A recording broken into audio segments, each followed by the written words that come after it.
Hello everyone, this is practical relativistic zero-knowledge proofs for NP, which are entanglement sound, and I'll try to say more about that later. This is joint work with Arnaud Massenet, Louis Salvail, Lucas Stinchcombe, and Nan Yang. Now, this work is about interactive proofs, and the characters that interactive proof use are provers, which right now look like criminal, verifiers, which right now look like policemen. You can think of an interactive proof as a police interrogation of a criminal or a suspect. And the task of the verifier is to figure out the truth about a statement that the prover is making. But in the context of zero knowledge, and that's where we're going, there's also a judge which is supposed to, after the fact, look at the prover-verifier interaction and figure out whether it really happened. Now, this entire talk is going to be about three-colorability. So here's a small graph with 4 nodes, and the question is whether such a graph is three-colorable. Now, in practice, this problem becomes difficult only when you use much bigger graphs. This is on the way, but a more reasonable graph would have like hundreds of nodes and thousands of edges. Now, however, we're going to stick to this example throughout the presentation just to keep things simple. Now, a three-coloring of a graph is an assignment of colors to each vertex, such, in this case, 3 colors, red, green, blue, so that any 2 neighbors along an edge have to be of different colors. So you can see in the prover's mind right now, there's a 3-coloring of the given graph. Now, some graphs are 3-colorable and some graphs are not, and so deciding if a graph is 3-colorable or not is an NP-complete problem, which means that any problem in NP can be turned into a graph three-coloring question, and therefore what we can do with three-coloring applies to all languages in NP. Now, if we did not care about the zero-knowledge aspect, there's a very simple way of proving that a graph is three-colorable for the prover, which is just giving the colors to the verifier. Now, that means that whenever a graph is three-colorable, we achieve completeness because the prover can just give the colors to the verifier. Now, however, we also require soundness, that whenever a graph is not three-colorable, then there should be no coloring that can be given by the prover that would convince the verifier. Now, the huge step that was accomplished by Goldwasser-Mikhaili-Rakov was that instead of just giving away the three-coloring, they allowed some interaction about proving a statement. So if we have a word W and the prover wants to claim that it's a member of a certain language, the prover and verifier can have an interaction about W, and we say that if such an interaction is convincing that W is in the language, then that language is an interactive proof. Now, more precisely, we make the assumption that the verifier is polynomial time and that the prover is of arbitrary power. So in this case, we still request completeness and soundness, but we're a little bit more relaxed about completeness. We don't request that whenever the string is in the language, the verifier will accept it. We only request that whenever a string W is in the language, then the success probability that the conversation about W between the prover will get the verifier to accept with probability almost 1, at least 1 minus epsilon. And for soundness, we request that whenever W is not in the language, and whatever the prover does, the probability that at the end of the conversation the verifier actually accepts the string W as being in the language should be bounded by some small epsilon. So making this probabilistic instead of perfect opens the door to an extra property, which is zero knowledge. Now, within this talk, I'm not going to go over the details of what zero knowledge actually is, but let me just say that when a proof is transferable, when it's possible for the police to report on the conversation with the prover to a judge, and that the judge himself can validate that indeed W is in the language, in this case, that the graph is tricolorable, then this is transferable, because whatever evidence was given by the prover to the verifier can just repeat it. Now, if that's the case, it's not zero knowledge. In a zero knowledge interaction, we expect that it should be impossible for the verifier to actually convince a judge at the end of the conversation that he actually saw a proof. He cannot convince a judge that an actual proof was given to him. Now, for the purpose of this talk, that's as far as I'm going to go for zero knowledge. Just remember that if it is zero knowledge, then it should not be transferable. Now, an important idea which was brought forward by Goldreich, Michaeli, Vigderson is that in certain situations, we can do zero knowledge proofs by using an extra tool that we call bit commitments. In this case, they're trit commitments because we have 3 colors. And so they introduced a zero knowledge proof for graph 3-colorability. And let me explain very shortly what the idea of the proof is. So instead of giving the coloring to the verifier, the prover is going to commit to the colors. So he or she uses what we call a commitment scheme to make the colors uniquely defined, but in such a way that we cannot tell yet, or the verifier cannot tell yet what the colors are. Now, after doing this, the verifier can choose an edge. So in this example, the verifier chooses the 2-3 edge, and the prover will unveil the colors that were hidden in the commitments, and the verifier can validate that the 2 endpoints of this edge were actually of different color. Now, you can imagine that if you repeat this process on and on, you will eventually get the verifier to be convinced that indeed the graph is 3-colorable. Because if the graph is not 3-colorable, there has to be somewhere in the graph where 2 nodes attached by an edge are of the same color, and if it happens that the verifier picks that particular edge, then the prover will fail to complete this task. It would have to unveil 2 colors that are identical at the endpoint of an edge. Now, however, if we do this just as I described, and we just keep repeating, just committing again and seeing another edge, in this case the 0-2 edge, well, if that's all we do, unfortunately this too is transferable. Because if you look at the transcript of the conversation, if you look at what the verifier gets from the prover, it will see the color of 2 nodes at some point, then the color of 2 other nodes, and then the color of 2 nodes again. If you keep on repeating this, well, ultimately, the verifier will learn the entire coloring. And so there was an extra trick in the protocol they used. The extra trick is that each time you commit to colors, you re-randomize the name of the colors. So if this was the original coloring that the prover was using, it's possible to randomize it,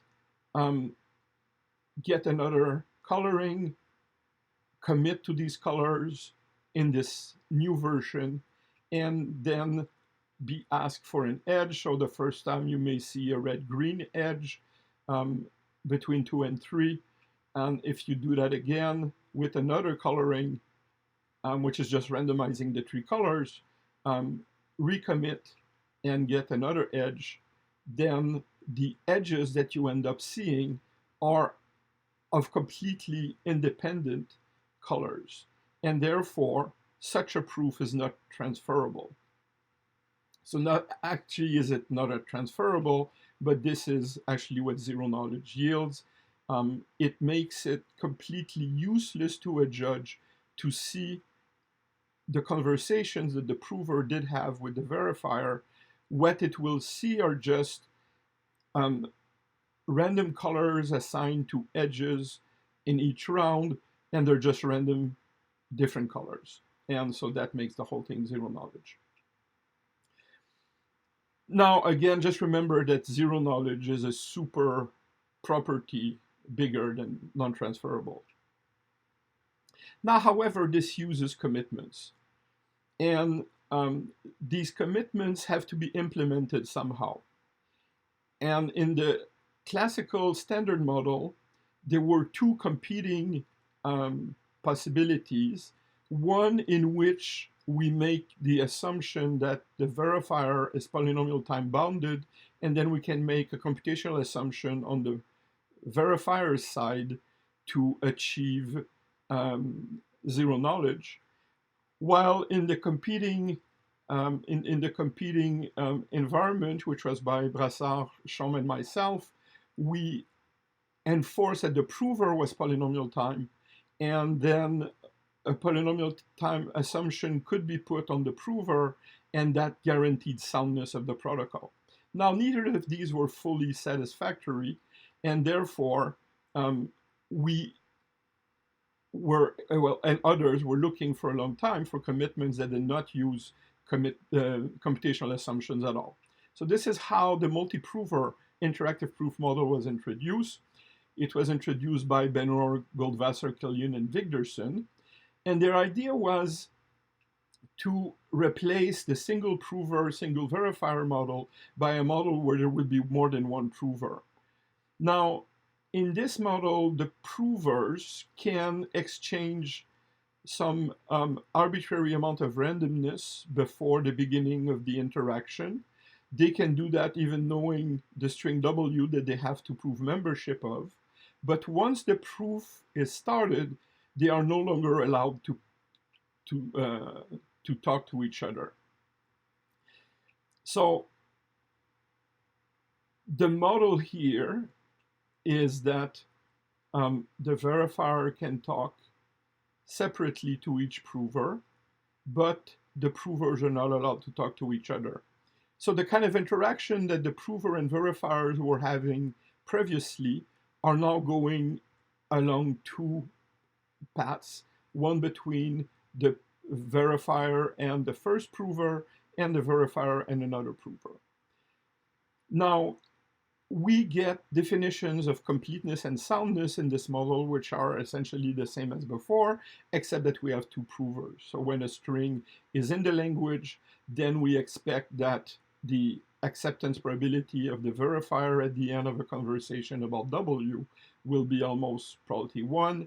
And we expect that when a string is not in the language, and whatever the provers do, the probability that they get the verifier to accept should be bounded by some small epsilon.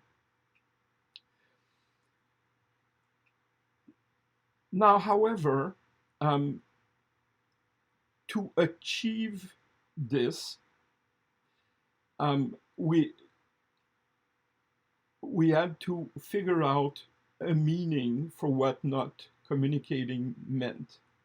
And that brought a very natural implementation of such proofs. This is what we call the relativistic model. And this relativistic model was first introduced by Killian and then considerably extended by Adrian Kent. In this model, what makes it impossible for the provers to talk to each other is the fact that they're far from each other.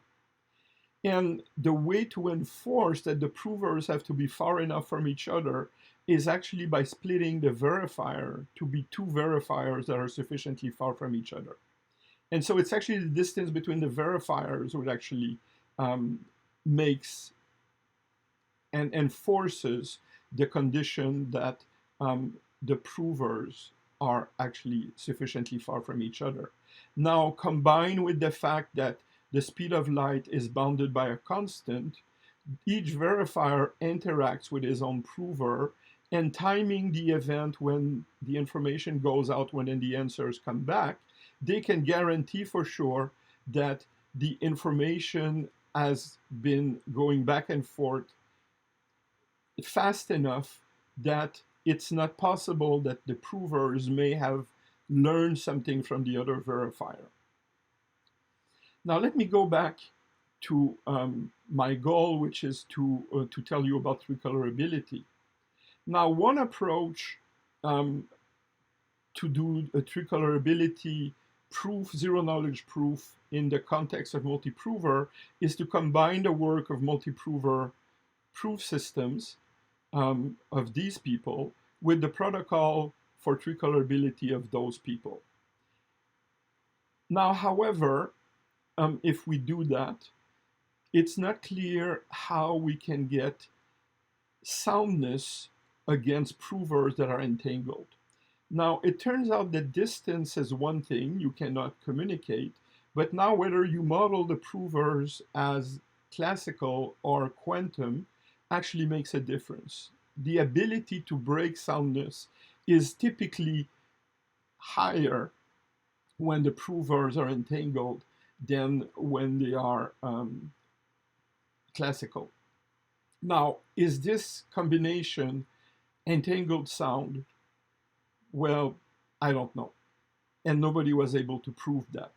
Now, however, in 2014, Chailloux and Leverrier, they introduced an alternative approach, which is using Blum's Hamiltonian circuit zero-knowledge proof, which is similar to that of Goldreich, Micali, and Wigderson.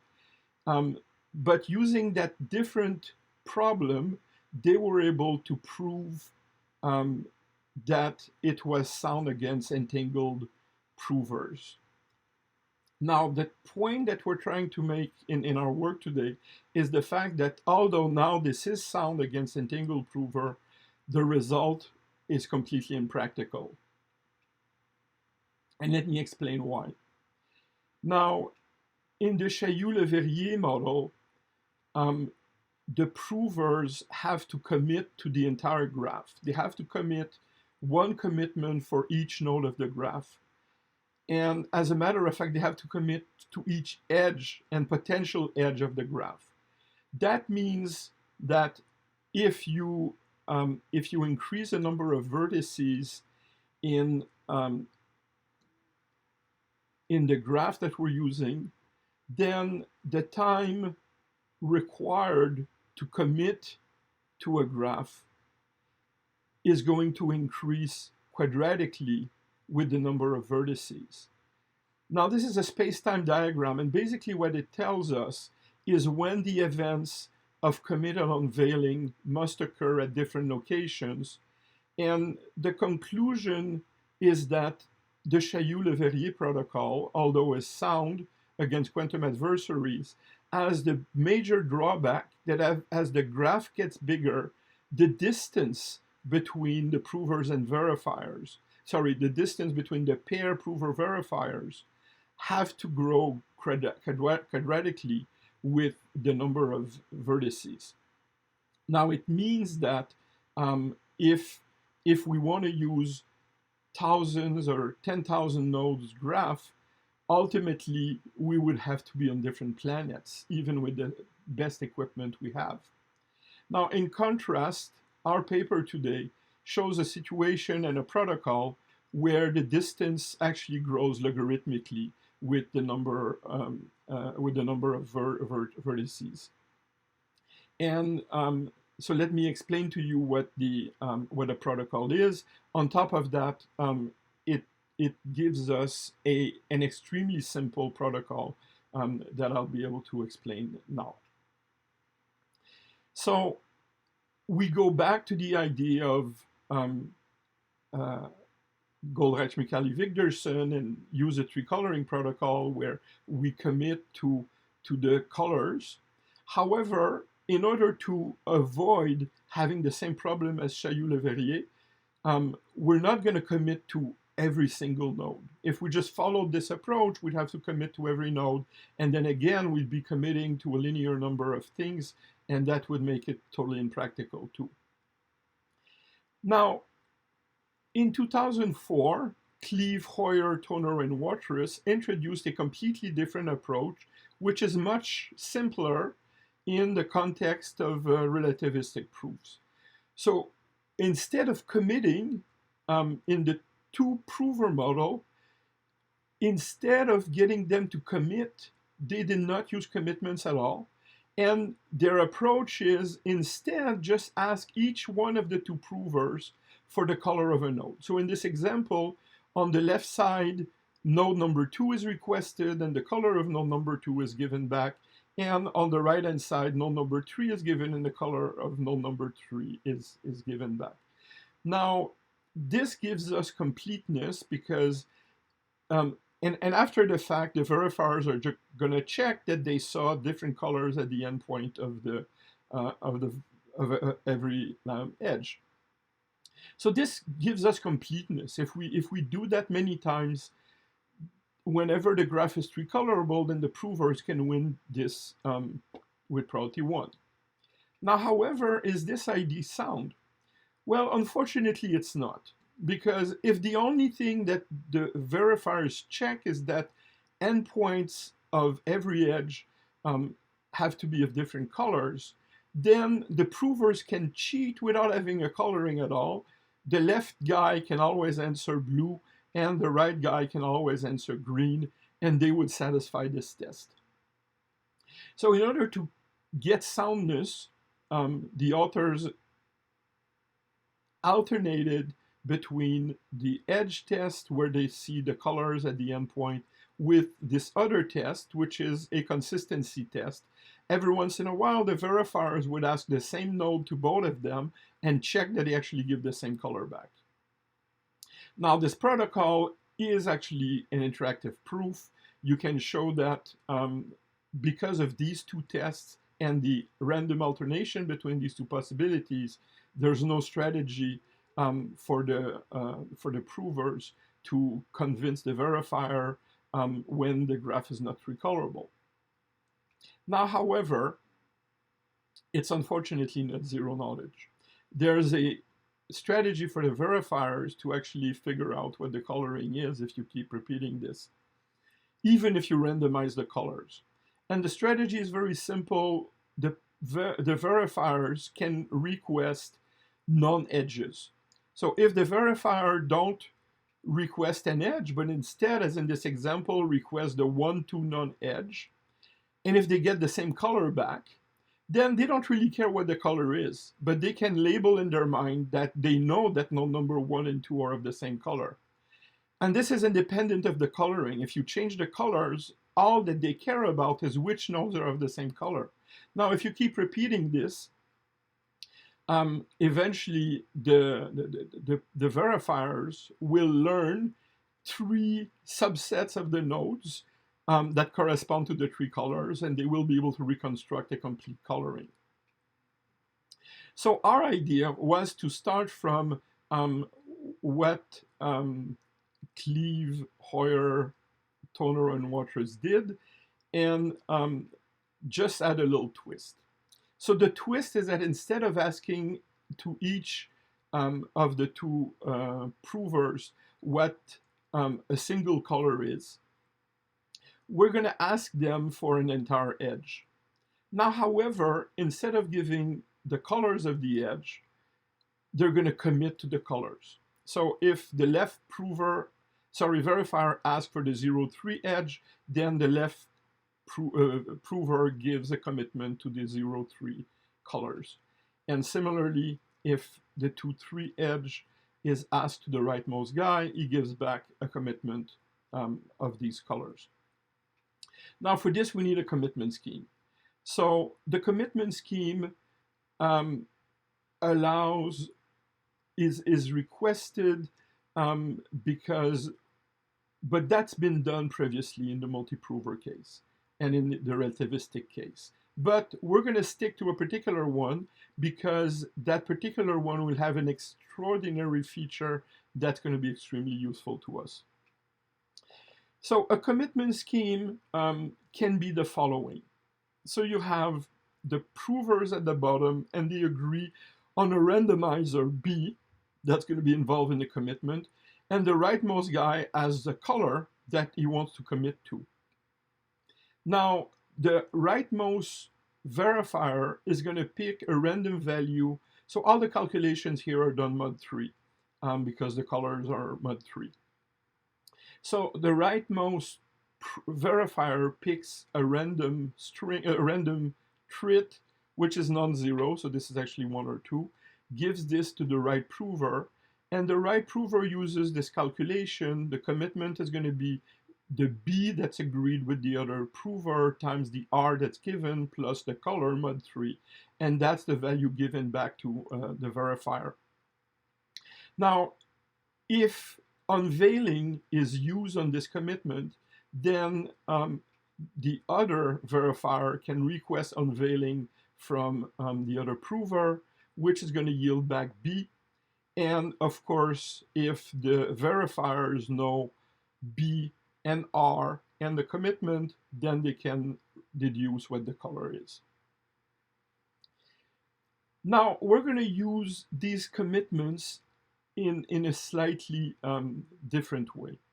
Now, one thing that's interesting to know is that if we want to show that these commitments are binding, then we have to define a game which tells us what binding actually means. So imagine now that the rightmost prover does exactly the same as we just did, but instead, on the left-hand side, instead of asking the leftmost guy to unveil, we ask the leftmost guy to unveil to a force value. So on the left, the verifier asks the prover, please unveil as if this is the color that you had selected. And then the prover gives a B back and tries to satisfy the conditions that would make the verifiers accept. Now, we can tell, because we know how the commitments are computed, that this is basically what the B should be. And because the leftmost guy doesn't know R, it's making it very difficult for that leftmost guy to actually do that. As a matter of fact, we can show that in the local hidden variable model, that the success probability of the leftmost guy is at most 2/3.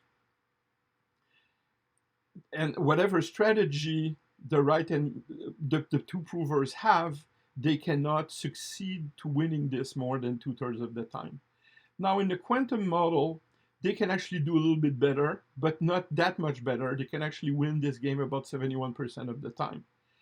Now, this means that whether the provers are local or quantum, they cannot successfully change their mind about what the color is. They can't unveil every color that they want. They have a limited ability to choose the colors along the way. Now, let me point out a very interesting property of this commitment, which is that as a matter of fact, we don't need to ever unveil.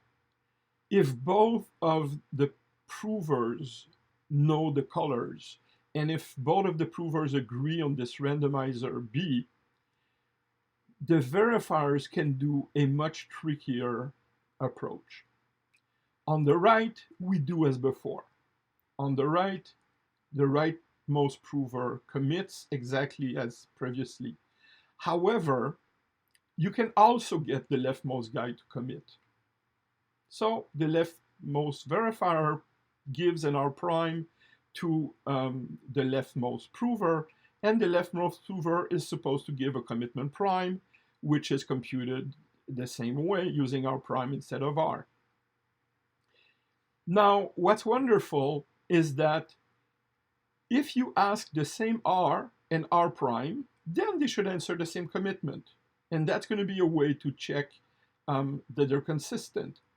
However, if you ask a commitment, an R, which is different on both sides, then you can actually deduce the color of that node by using the two commitment values and the two R's that you used. Now, this is very interesting because in our protocol, that's exactly what we're going to do. We're going to get both provers to commit to the colors of an edge. So we're going to give an edge, the verifier is going to give an edge to the leftmost guy with randomizers R1, R2, and the prover is going to give commitments of the two colors. The same thing is going to happen on the right-hand side. But it could be a different edge, could be completely nodes altogether, and could be different R's or identical R. So these are the equations of the two commitments when the provers are honest. Now, if you ask the two provers with the same R, then you check their consistency. If they're asked with the same node with the same R, they should answer the same commitment. If you ask them for using different R's but the same node, then you can tell what the color is. Now that means that there's a complete transparent way for the verifiers to either see the endpoints of an edge or check that the provers answer the same way when you ask them to commit. So this is precisely what our protocol is. In our protocol, one verifier asks for an edge to the prover, and the prover commits to that edge. Now I use black and white to represent the fact that sometimes the nodes are with a certain value of R, and sometimes with the other value of R. And so black and white here represents the values of R, which are 1 and 2. And on the left, another, or potentially the same edge, or potentially another edge is asked. In this case, because node number 3 is requested with the same color for both of them, then this means that on that particular node, the verifiers can check that the provers are being consistent. Now, the other option is that they can request the same node with different randomization, in which case they can actually see the color of the node. And finally, if you choose exactly the same edge with opposite randomization, then you can actually see completely what the two colors at the endpoint of the edge is. Now, our protocol is to do these tests. You have if we take an edge verification 1/9 of the time, and what we call the well definition test, which is checking that the answers reply the same thing when you give them the same randomness with the same node 8 out of 9 times. If we alternate between these two options with these probabilities, this is when we get the max winning probability, the lowest winning probability for the adversary. So whenever the graph is not recolorable, and we choose these tests according to this probability, the winning probability, the success probability of dishonest provers trying to convince that the graph is recolorable is at most 1 minus 1/9 times the number of edges, which means that if you repeat the protocol 9 times the number of edges times the parameter k repetitions, and you never see the provers fail, then there's only an exponentially small probability in E that they succeeded this game, although the graph was not recolorable. So we can turn the situation around from a situation where they have almost a probability 1 of success to a probability of success which is exponentially small with a linear number of repetition in the number of edges. Now, in order to prove soundness, it's very simple in the case where the provers are honest, because then you can define precisely what the provers do for a specific node and randomization for both endpoints of an edge. Now, in the case where they're dishonest, things are more complicated because it could be completely arbitrary. They don't have, if you use a certain node with a certain randomizer, you can't define precisely what the corresponding commitment is if they're not honest, because depending on the context, they can decide to answer differently. Now, that's part of what's being checked. We call it the well-definition test because we can assert that the provers are answering consistently via the well-definition test. And once we have that, we can also define the colors of a coloring they have. Because, so if they satisfy the well-definition test, then somehow the colors are defined. And if the colors are defined, then the edge test is going to fail somewhere because the graph is not recolorable. So that's sort of the rough description of the proof of soundness.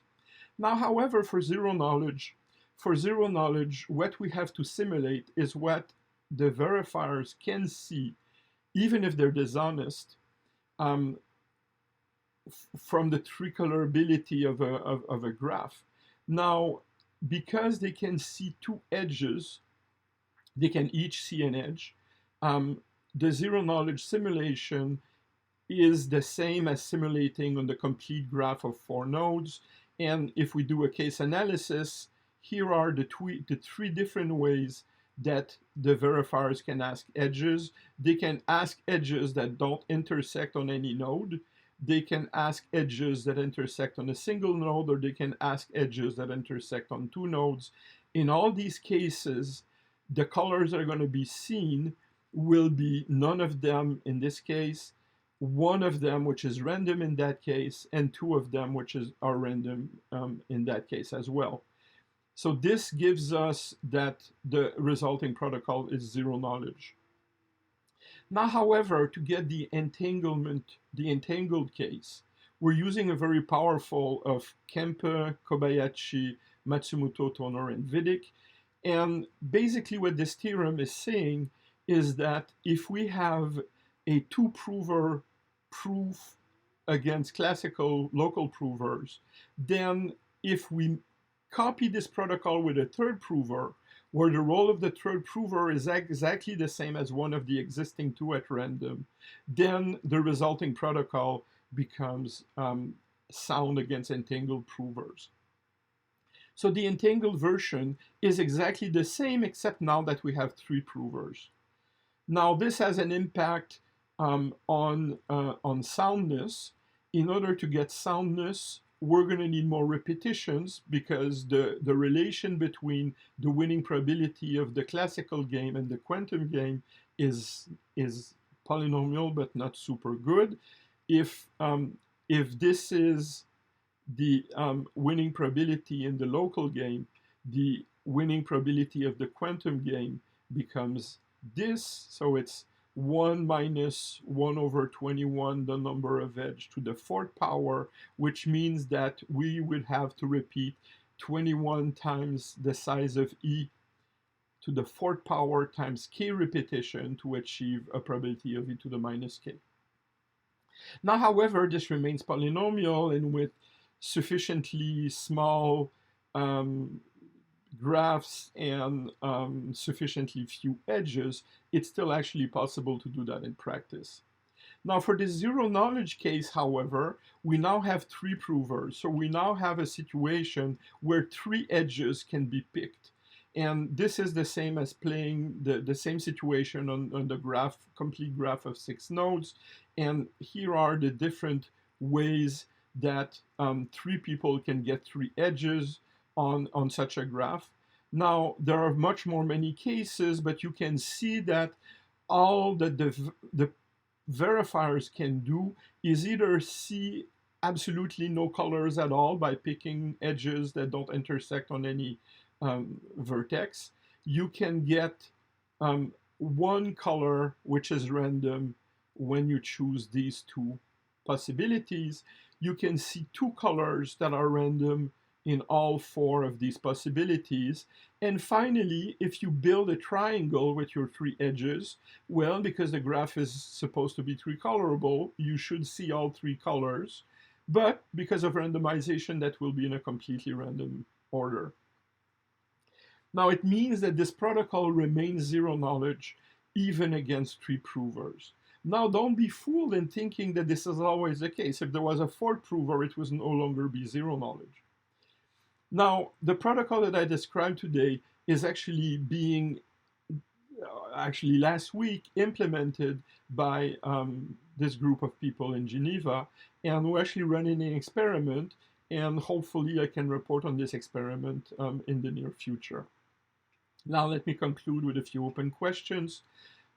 First thing would be, can we improve on this bound that in the entangled case we have to repeat a fourth power in terms of the number of repetition to get a reasonably good soundness. Now another question is what we've done to go from local to entangled might potentially be possible to go further to no signaling. If you don't know what no signaling means, that's okay, but we may be able to extend this idea and push it further. Now, in general, can we actually do zero knowledge proof for no signaling provers? We actually don't even know that right now, not specifically for this case, but in general. And finally, would the natural extension to NP, which is QMA, for quantum provers also be achievable in zero knowledge? So I'm going to conclude here with my talk. Thank you very much for your attention.